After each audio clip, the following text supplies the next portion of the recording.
¿Qué tal? Buenas noches. Mi nombre es Rubén Omar Vázquez Espinosa. Soy estudiante de la licenciatura en Ciencias Políticas y Administración Pública. Hoy les voy a compartir un poquito sobre el segundo capítulo de nuestro libro de referencia, el cual nos habla sobre las escuelas de la administración y sus principales autores. Lo plasmé sobre un resumen, el cual se los voy a ir leyendo y compartiendo poco a poco. Una escuela, bueno, primero les voy a platicar lo que es una escuela de la administración. Una escuela se comprende como un conjunto de ideas, preceptos y conceptos que se sustenta a partir de un modelo de comprensión de la realidad. Estos modelos hacen énfasis en determinados aspectos de lo real para así crear una serie de valores conceptuales y procedimentales que marcan rutas de acción predefinidas en un entorno complejo. Estos modelos en los que se basan las escuelas de pensamiento operan como una especie de brújula que permite a las organizaciones orientarse en diversas complejidades de su actuar cotidiano. Si bien en términos generales la administración se basa en conceptos universales que la mayoría de las empresas aceptan y utilizan para alcanzar sus objetivos a largo plazo, cada escuela de pensamiento de la administración jerarquiza y enfatiza estos conceptos de forma diferente, otorgándoles valores diferentes y creando a partir de esto vías de acción que los hace divergir los unos de los otros. Pues bueno, esto nos hace un poquito de énfasis sobre el lenguaje que usan los administradores y aún así llega a cambiar. O sea, no es precisamente no siempre se refiere a lo mismo, porque este ámbito del lenguaje de la administración es un tanto complejo y pues bueno, tiene un abarca muchísimo a lo que me refiero. Después nos habla sobre el enfoque clásico. Toda disciplina tiene un comienzo. Si bien, como ya se afirmó anteriormente, la administración es tan antigua como el hombre mismo, sus perspectivas a lo largo de la historia humana han cambiado profundamente. No se puede hablar de la escuela de la administración propiamente sin hablar de una serie de principios teóricos y axiológicos que la sustenten. Dos grandes pioneros de la teoría administrativa fueron Frederick Wilson Taylor y Henry Fayol, quienes iniciaron un campo de reflexión respecto al fenómeno de la administración que iba más allá de meras intuiciones o del carácter pragmático del día a día del entorno organizacional, tratando de generar unos principios abstractos y sistemáticos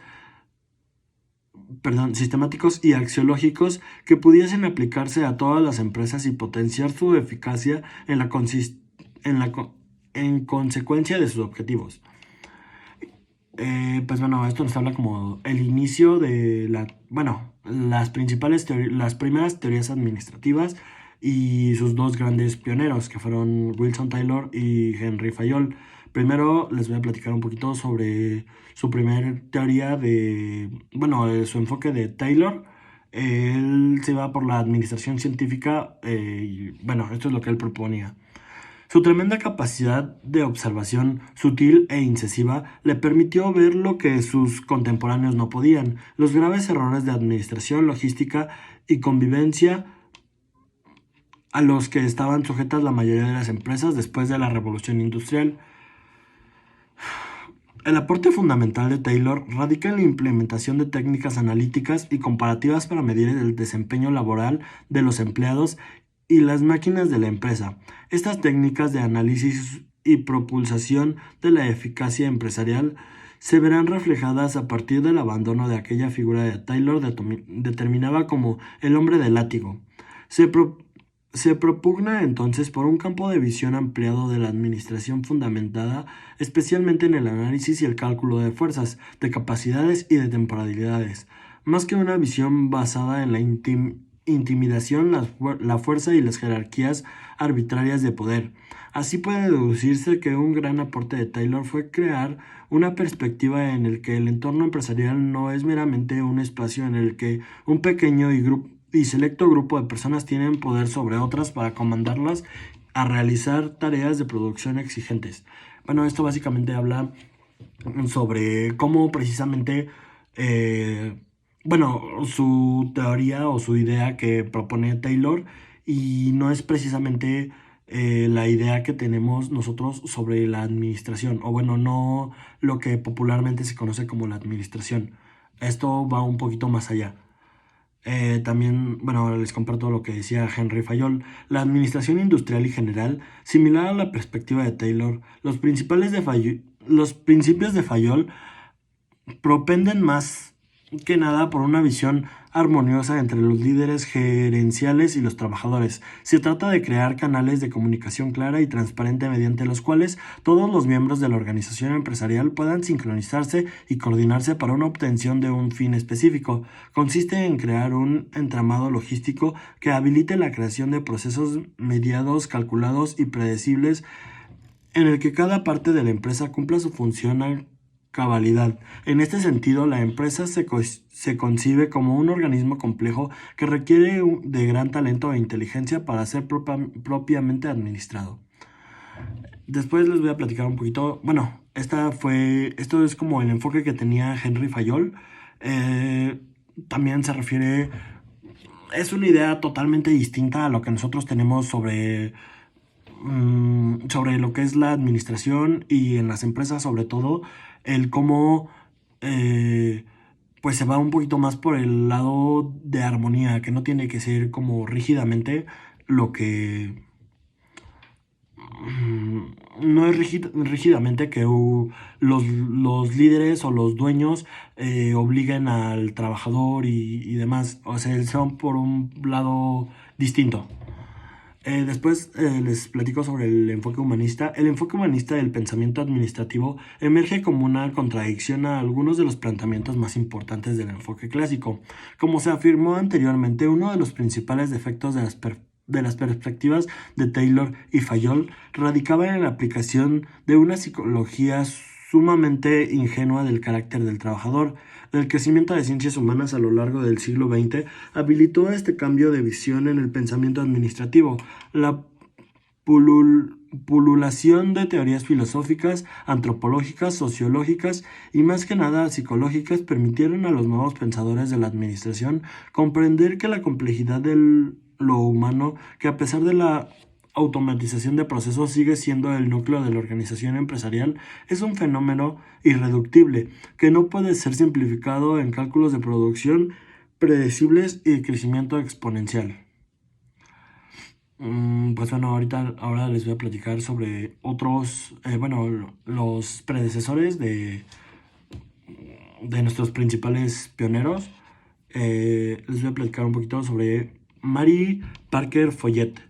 El gran aporte de Follett al pensamiento administrativo radica en trastocar la concepción del poder que se tiene en la empresa. En cierta manera, lo que Follett logró con sus reflexiones sobre el liderazgo fue exponer el poder como una ilusión en el sentido en el que el poder no tiene una consistencia real, no pertenece enteramente a una persona, ni tampoco puede ser absolutamente concentrado en un objeto. Como un bastón, una corona, un diploma, el poder es simplemente un efecto colateral de la ejecución de la tarea, es decir, el poder no reposa sobre el administrador como algo que haya obtenido con méritos o sin ellos. Por el contrario, el administrador mismo no es más que un efecto de la organización hacia un fin determinado. Bueno, esto es muy interesante porque es un enfoque totalmente distinto y no quiere decir que vaya de un punto a otro, pero es algo muy distinto de lo que nos habla Follett a lo que nos hablaban los anteriores pioneros. Ellos se referían a tener como un ambiente más armonioso y ella habla sobre que no puedes darle el poder exclusivo a una sola persona. El administrador no obtiene el poder por sí solo ni por ciertos méritos. El administrador pertenece a la empresa y todos están por un mismo objeto. Pues bueno, después les platico sobre George Elton Mayo y el experimento de Hag Turner. Perdón. En principio, la intención del experimento era estudiar los efectos de la luminosidad sobre el desempeño de los trabajadores. A mayor intensidad lumínica, mayor producción; a menor intensidad, menor producción. Esta era básicamente la hipótesis que los investigadores trataban de comprobar, que la eficacia o ineficacia de los empleados de la ejecución de su labor podía estar más o menos determinada por los cambios de luz en las instalaciones de una empresa. Pues bueno, este es un más que nada un experimento, una teoría, no es como tal un enfoque, pero también se me hizo muy interesante, ya que son estudios que se han realizado y creo que es un tanto pues interesante conocer estos pequeños datos. También dice, el sentido original del experimento quería probar que las condiciones lumínicas afectaban la eficacia de la producción ya no tenían ningún propósito. Podemos concluir que para el administrador es fundamental el conocimiento de las relaciones humanas si quiere ejercer bien su labor, además de saberse orientar entre las complejidades de los procesos de producción, conocer de antemano las tareas de todos sus empleados e instruirse en los manejos de las máquinas y artefactos de la empresa. Debe también ser a su manera un buen psicólogo. Debe saber orientarse también entre los meandros complejos de la naturaleza humana. Pues bueno, esta fue la conclusión mm, sobre el experimento. Se va como por otra tangente, pero al final pues nos habla sobre lo mismo. Después les platico sobre otro autor que es Barnard, perdón. Chester Barnard fue un economista estadounidense que reflexionó profundamente sobre la complejidad de las organizaciones humanas. A partir de propias experiencias en diversas empresas, su principal preocupación fue el pensar que los complejos intrínsecos de los problemas de la organización. Para Barnard, en 1993, esta complejidad radica en el hecho de que los individuos que se congregan en un objetivo común, en el fondo tienen sus propios intereses, que de manera inevitable terminan por reñir con las metas de la organización. Al igual que con el experimento anterior, que es el de Hag Turner, la complejidad de la organización radica en la instrucción del factor humano, del interés subjetivo personal que difiere y contrapone a la empresa. Nos hallamos muy lejos, de la concepción cuantificable, mensurable del enfoque clásico. En estos balances de interés, los líderes administradores parecen más un equilibrista en la cuerda floja que un científico frío, observador y calculador. Pues bueno, este sí es un enfoque como tal, una teoría a la que se está refiriendo un poquito más profunda, eh, sobre cómo cada trabajador dentro de una empresa va a tener sus propios objetivos, aunque al final, bueno, aunque al principio se tenga un objetivo claro en conjunto, que sea como un bien común para la empresa, y eso creo que no solo es en la empresa, sino en la vida diaria, en la vida rutinaria. Por ejemplo, podemos ver en el salón de clases, todos queremos un bien común, terminar la carrera juntos. Pero claro, todos tenemos intereses y objetivos distintos. Y es donde, pues a veces llega como a interferir con el objetivo principal que tendría que ser. Ok, les voy a platicar sobre la escuela del comportamiento. Esta plantea una perspectiva que se centra en el individuo y reconoce con énfasis que la complejidad de las organizaciones empresariales radica en el factor humano. Una empresa se constituye como una unión cooperativa entre individuos que plantea un objetivo común, pero su extrema complejidad radica en el mismo hecho de que estos sujetos poseen una subjetividad propia, unos intereses personales individuales que inevitablemente divergirán de los de la organización. A esto se suma que dichos sujetos poseen una biografía, una historia pasada que determina y moldea su manera de ver el mundo. Poseen creencias arraigadas, prejuicios y posturas personales e intransferibles respecto a la realidad.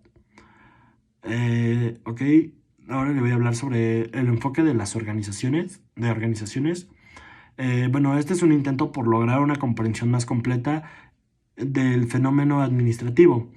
Decimos intento porque no hay ningún enfoque teórico que no tenga sesgos. Las teorías a seguir tratan de plantear una visión más materializada y equilibrada de la administración, equilibrio que trata de reconocer tanto los aspectos formales y científicos de la organización como los informales y complejos de la naturaleza humana. Le voy a hablar de la teoría burocrática.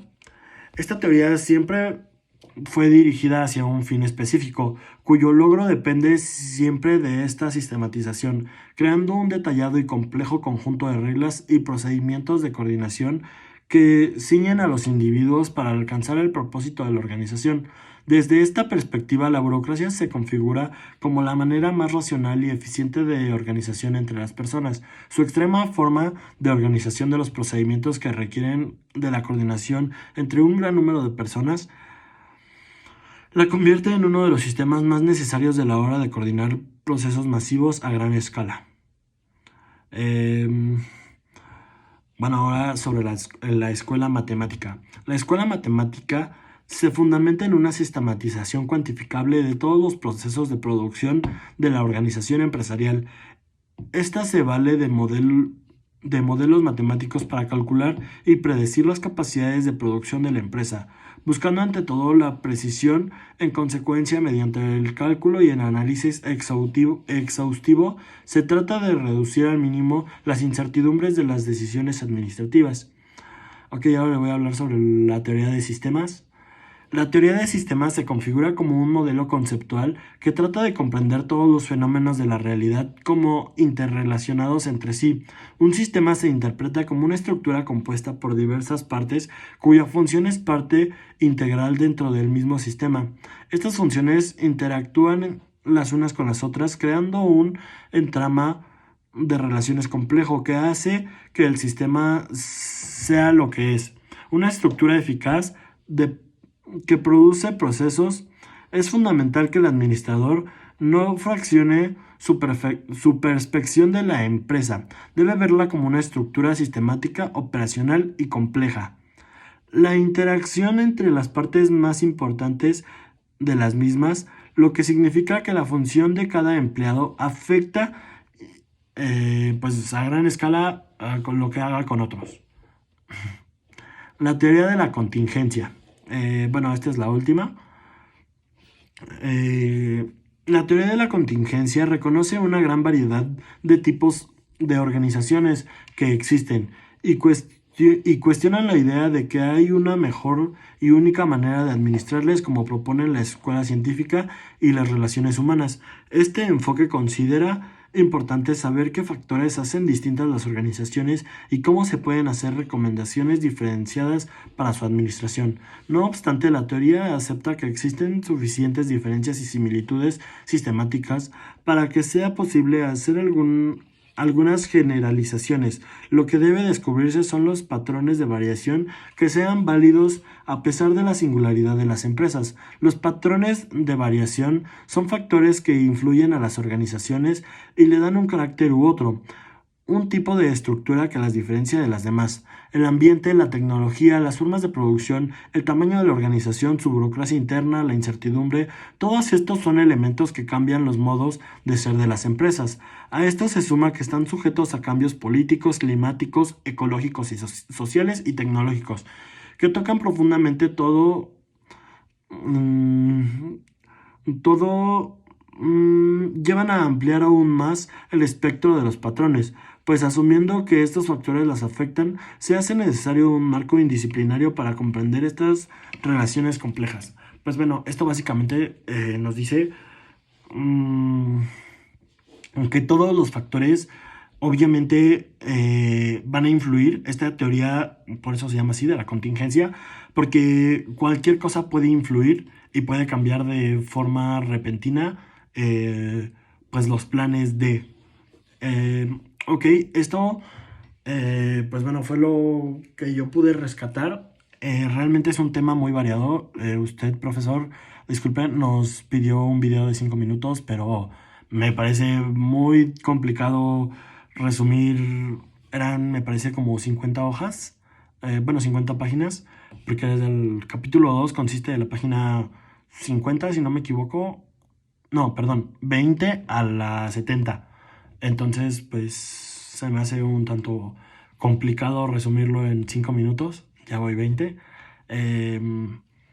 Entonces, pues bueno, creo que es un tema un tanto complejo, pero es muy interesante realmente conocer estas teorías y cómo los distintos autores tienen enfoques distintos. Es algo que pues bueno, se me hace muy interesante ya que todos tenemos como diferente eh, perspectiva de las cosas, pero pues al final mm, es un tema que nunca vamos a terminar de comprender la administración.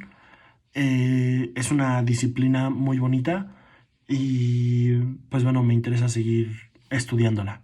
Muchas gracias y espero una gran calificación.